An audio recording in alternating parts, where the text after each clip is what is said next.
For the most wild yet most homely narrative which I am about to pen, I neither expect nor solicit belief.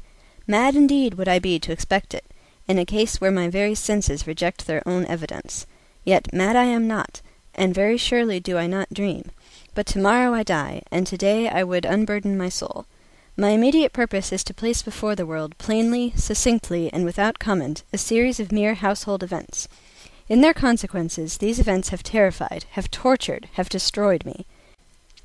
From my infancy I was noted for the docility and humanity of my disposition.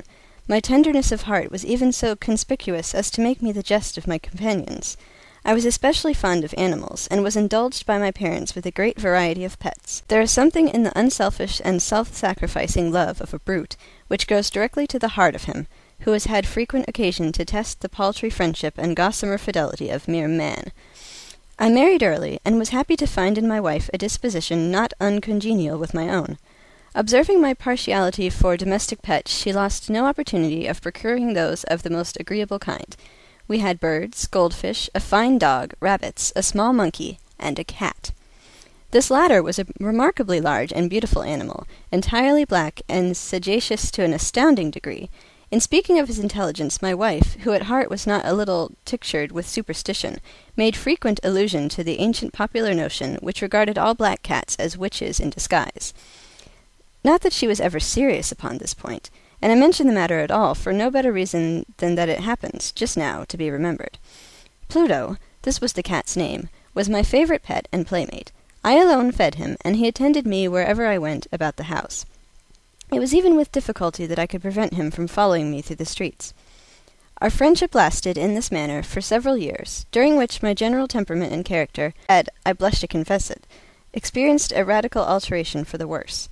But my disease grew upon me, for what disease is like alcohol, and at length even Pluto, who was now becoming old, and consequently somewhat peevish, even Pluto began to experience the effects of my ill temper. One night, returning home, much intoxicated from one of my haunts about town, I fancied that the cat avoided my presence. I seized him, when in his fright at my violence he inflicted a slight wound upon my hand with his teeth. The fury of a demon poisoned me. I knew myself no longer. I took from my waistcoat pocket a penknife, opened it, grasped the poor beast by the throat, and deliberately cut one of its eyes from the socket. I blush, I burn, I shudder when I pen the damnable atrocity. When reason returned with the morning, when I had slept off the fumes of the night's debauch, I experienced a sentiment half of horror, half of remorse, for the crime of which I had been guilty. But it was at best a feeble and equivocal feeling, and the soul remained untouched. I again plunged into excess, and soon drowned in wine all memory of the deed. In the meantime the cat slowly recovered. The socket of the lost eye presented, it is true, a frightful appearance, but he no longer appeared to suffer any pain. He went about the house as usual, but, as might be expected, fled in extreme terror at my approach. I had so much of my old heart left as to be at first grieved by this evident dislike on the part of a creature which at once so loved me. But this feeling soon gave place to irritation, and then came, as if to my final and irrevocable overthrow, the spirit of perverseness. It was this unfathomable longing of the soul to vex itself, to offer violence to its own nature, to do wrong for the wrong's sake only, that urged me to continue and finally consummate the injury I had inflicted upon the offending brute.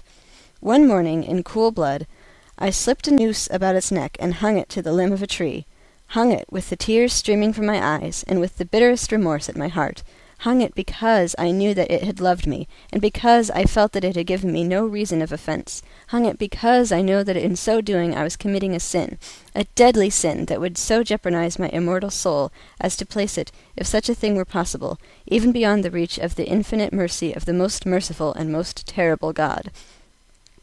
One night, as I sat, half stupefied, in a den of more than infamy, my attention was suddenly drawn to some black object, reposing upon the head of one of the immense hogsheads of gin, or of rum, which constituted the chief furniture of the apartment.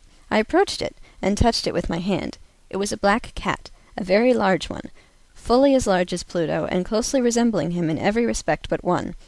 Pluto had not a white hair upon any portion of his body, but this cat had a large, although indefinite, splotch of white, covering nearly the whole region of the breast.